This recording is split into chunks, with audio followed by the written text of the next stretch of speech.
Bonjour à tous. Donc de retour en France pour vous faire part des données sur la fibromyalgie qui concernent le tube digestif et le microbiote. Je m'étais gardé ça pour la fin parce que bon, chacun sait que c'est un petit peu mon dada et puis qu'à Isopus on défend l'idée que la clé de la fibromyalgie se trouve dans le ventre. Et ça fait quand même quelques années qu'on travaille là-dessus et qu'on propose une prise en charge aussi nutritionnelle, en dehors de tout ce qu'on peut proposer par ailleurs dans la fibromyalgie. Voilà. Et donc, cette année, au congrès de Vienne sur la fibromyalgie, il y a eu plusieurs présentations qui traitaient de l'intestin.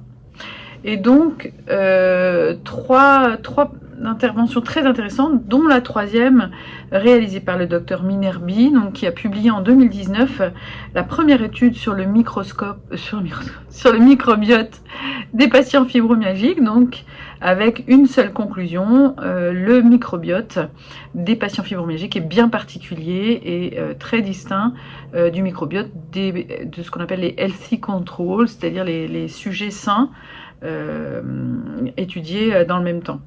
Et donc je vais essayer de vous résumer un petit peu ce qui a été dit. Alors d'abord, on a eu une étude très intéressante qui a été réalisée par une équipe de Auckland en Nouvelle-Zélande, donc une dame qui s'appelle Sharon Erdrich et qui, elle aussi, a bien noté qu'il n'y avait pas beaucoup de données dans la littérature pour faire le lien entre fibromyalgie, microbiote et troubles fonctionnels digestifs.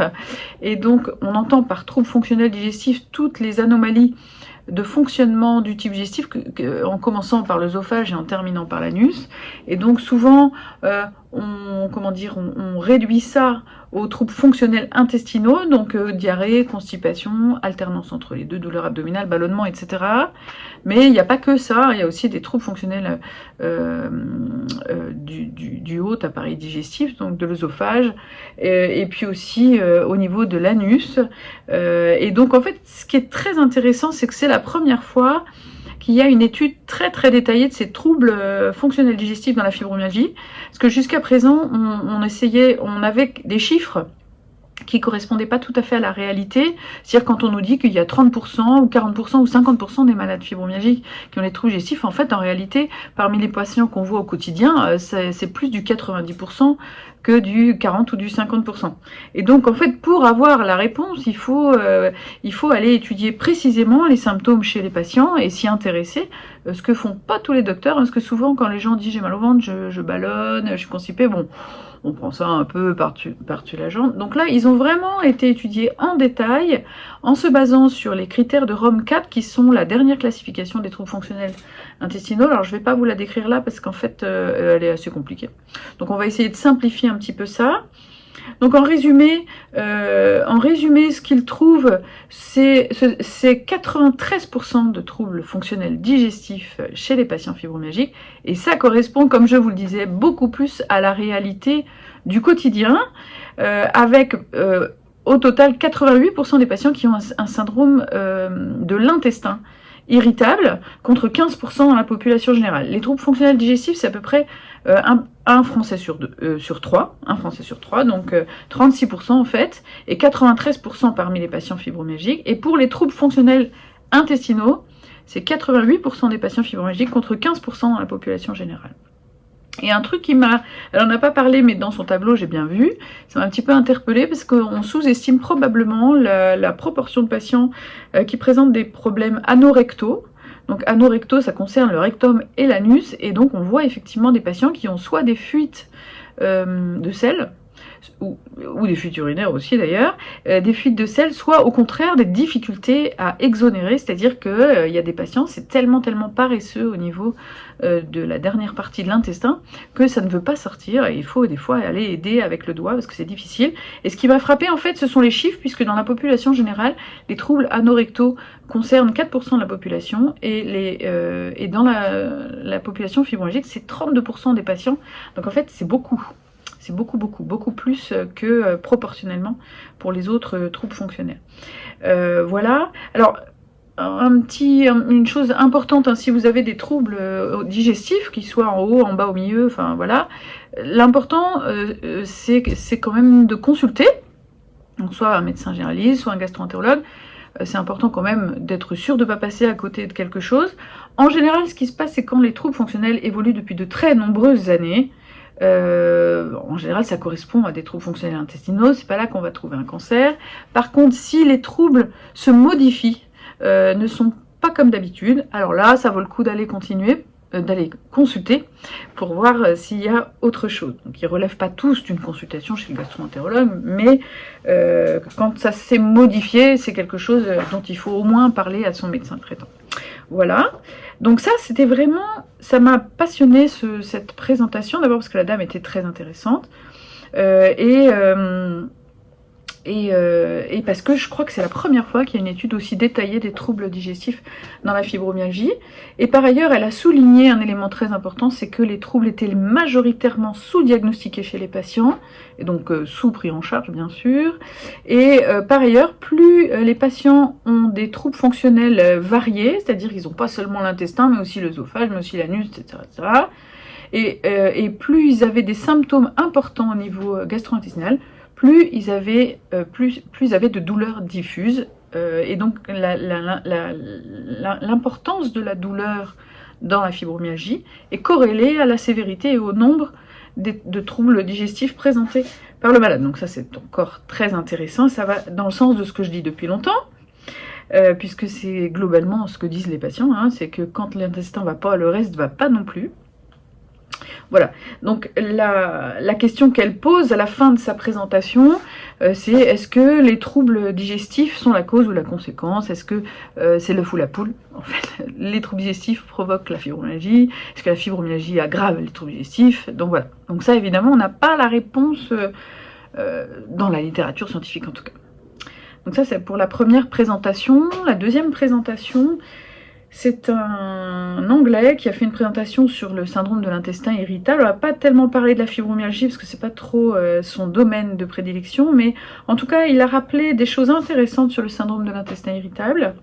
Notamment, bon, on connaît tous le lien avec le stress, mais ça c'est comme pour la fibromyalgie, c'est-à-dire que c'est pas parce que le stress aggrave les symptômes que c'est ça la cause, quoi, vous voyez. Donc, en tout cas, chez les patients qui ont un syndrome de l'intestin irritable, 26% présentent des symptômes anxieux, contre 7% dans la population générale. Donc effectivement, il y a quand même une anxiété chez les patients qui ont un syndrome de l'intestin irritable.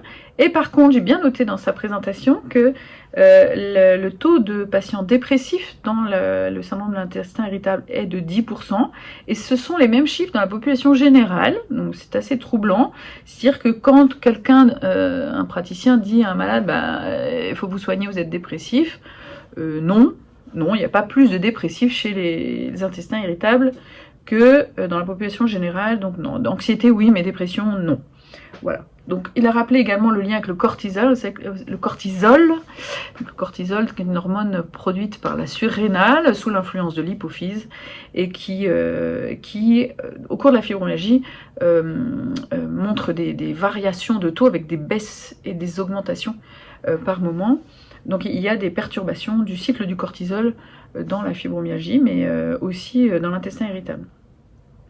Donc il a abordé un truc très intéressant, c'est que quand on parle d'intolérance alimentaire ou d'allergie alimentaire, les gens disent bah oui mais moi par exemple je tolère pas le lait, et puis on dit bah oui mais vous n'êtes pas allergique, donc non il n'y a pas de raison. Et donc ce qu'il a dit, c'est que les patients qui ont un intestin irritable en fait peuvent avoir une allergie localisée dans l'intestin et donc qui ne se voit pas, c'est-à-dire que si vous injectez, vous faites des petits tests allergiques sur la peau avec du lait, donc vous voyez on injecte en sous-cutané des petites doses de lait ou d'autres allergènes pour voir si les gens réagissent, et ils réagissent pas, on dit il n'y a pas d'allergie, et bien si en fait, qui nous a montré une vidéo très intéressante où on voyait que le fait d'injecter dans la paroi intestinale produisait une réaction locale dans l'intestin, alors même qu'il n'y a pas de réaction générale et donc qu'il n'y a pas de positivité des tests cutanés. Donc ça c'est une notion d'allergie locale qui est très importante, parce qu'on voit beaucoup de patients qui ont des gros problèmes digestifs et en fait qui répondent bien aux médicaments anti-allergiques alors même qu'ils n'ont pas de test allergique positif. Voilà, donc ça nous a un petit peu frappé également. Alors j'en viens maintenant à la présentation du docteur Minerbi, donc, qui a travaillé à l'université McGill à Montréal et qui est actuellement revenu en Israël, qui donc a présenté son travail sur la flore intestinale des patients fibromyalgiques. Alors avec un premier aspect qui est celui de l'aspect qualitatif, et donc l'étude qu'ils ont réalisée en 2010, enfin qu'ils ont publiée en tout cas en 2019, montrait que quand on compare la flore intestinale de patients fibromyalgiques avec la flore intestinale de patients qui n'ont pas de fibromyalgie, il y a une différence sur certains germes, sur un certain nombre de germes bien particuliers, alors à tel point que ça pourrait être une signature diagnostique, c'est-à-dire que peut-être ça viendra un jour, hein, c'est pas quelque chose qu'on fait en routine pour l'instant, mais on pourrait presque prendre les selles, les analyser et dire ah bah lui il a une fibromyalgie, vous voyez. Donc bon, on n'en est pas là, mais c'est quand même intéressant. La différence est tellement significative, enfin c'est tellement sensible comme examen que ça pourrait être utilisé comme tel, ce serait pas complètement fou. Alors la deuxième chose, donc ça je pense que cette étude de toute façon elle est vraiment essentielle comme première approche. Alors ensuite eux leur objectif c'est de voir s'il y a un lien de cause à effet, c'est-à-dire est-ce que cette flore qui n'est pas comme celle des patients qui n'ont pas de fibromyalgie, est-ce qu'elle peut être à l'origine des symptômes et de la douleur en l'occurrence. Donc ils ont étudié chez des souris, ils utilisent un modèle de souris qui n'a pas de microbiote et qui n'a pas de bactéries. Et ils leur injectent, ils leur font avaler, en fait ils font une greffe fécale, si vous avez déjà entendu parler de ça, en fait ils font passer dans l'intestin des bactéries de patients qui ont une fibromyalgie et à d'autres souris des bactéries de patients, des bactéries intestinales, une flore intestinale de patients qui n'ont pas de fibromyalgie et comparent le comportement des différentes souris. Et chez les souris chez les souris à qui on implante le microbiote de patients sains, il ne se passe pas grand chose, et chez les souris chez qui on implante le microbiote de patients fibromyalgiques, en fait progressivement elles ont un seuil de douleur mécanique qui diminue, c'est-à-dire que il suffit de stimulation très faible par hyperpression par exemple, ça leur déclenche des douleurs pour des pressions très faibles, hein. C'est exactement ce qui se passe dans la fibromyalgie, c'est un abaissement du seuil de douleur, et donc ça se produit assez rapidement après la greffe fécale, et 4 semaines après les douleurs sont spontanées, donc il n'y a plus besoin d'appuyer pour que ça fasse mal. Donc c'est QFD, et ça se produit pas chez les souris chez qui on implante un microbiote de personnes contrôle. Voilà. Et puis par ailleurs, les souris, elles n'ont pas que mal, elles ont aussi une baisse de leur activité, donc un petit peu comme les fibromyalgiques aussi. Alors ce qui est intéressant, c'est qu'elles ne développent pas de symptômes d'allure dépressive au départ, hein, parce qu'évidemment on ne leur fait pas une psychothérapie, mais elles se modifient leur comportement avec un comportement proche de symptômes dépressifs après 4 mois, et donc ça semble quand même être secondaire par rapport à l'apparition des douleurs et à de la fatigue finalement, à la baisse d'activité. Voilà, donc ça c'est intéressant comme concept et comme modèle. Donc ça c'est la deuxième conclusion de la présentation, c'est que le microbiote suffit à provoquer des symptômes chez la souris. Le microbiote perturbé d'un patient fibromyalgique suffit à lui seul à provoquer la fibromyalgie chez des souris saines, j'allais dire. Et le deuxième élément qu'ils ont essayé de voir, de trouver, c'est de savoir si c'était réversible. C'est-à-dire, est-ce qu'en modifiant ce phénomène chez cette souris qui a développé des symptômes, est-ce qu'on peut revenir en arrière? Donc, ce qu'ils ont fait, et là ça va rappeler des souvenirs à ceux qu'on traite ici, c'est qu'ils ont donné des antibiotiques, en l'occurrence de l'Augmentin, à ces souris qui étaient malades, et du coup, ensuite, ils leur ont fait passer un microbiote de personnes contrôle, et là, eh bien, elles récupèrent complètement. C'est-à-dire que quand vous nettoyez l'intestin avec les antibiotiques et que vous remettez des bonnes bactéries, eh ben, les souris vont mieux, et notamment non seulement elles vont mieux, mais elles elle retrouve un état normal. Donc c'est un peu ce qu'on fait hein, quand on fait... donc c'est vrai que c'est pas très habituel comme prise en charge, mais nous ici ça nous arrive de donner une petite cure d'antibiotiques pour améliorer les gens, notamment au niveau digestif, sur l'argument qu'il s'agit parce que bon, il n'a pas abordé la question de la pullulation intestinale chronique du grêle, et donc du fait que non seulement les bactéries sont qualitativement modifiées, mais en plus elles sont trop abondantes, et donc le fait de donner une petite cure d'antibiotiques, bon bah hop, ça nettoie, et derrière, par contre derrière, il faut donner des bonnes bactéries, et en pratique on utilise des probiotiques, on essaie de trouver ceux qui conviennent aux malades. Donc voilà, c'est un peu la preuve du concept, là, donc c'est vraiment absolument passionnant. Et si il donne uniquement les antibiotiques, l'amélioration existe, mais elle est partielle et transitoire, parce que le mauvais microbiote va se redévelopper bien sûr. Et puis s'ils mettent le microbiote de personnes contrôle sans mettre d'antibiotiques, eh ben, ça marche pas non plus, ça marche pas. Donc comme si les mauvaises bactéries prenaient le dessus et empêchaient les bonnes de se développer. Donc voilà, ça c'est intéressant. Donc du coup, ils ont quand même montré par ces études que non seulement il y avait un lien entre les symptômes et le microbiote, entre le microbiote et les symptômes, mais en plus c'est réversible. Et donc vous voyez que c'est quand même tout à fait passionnant.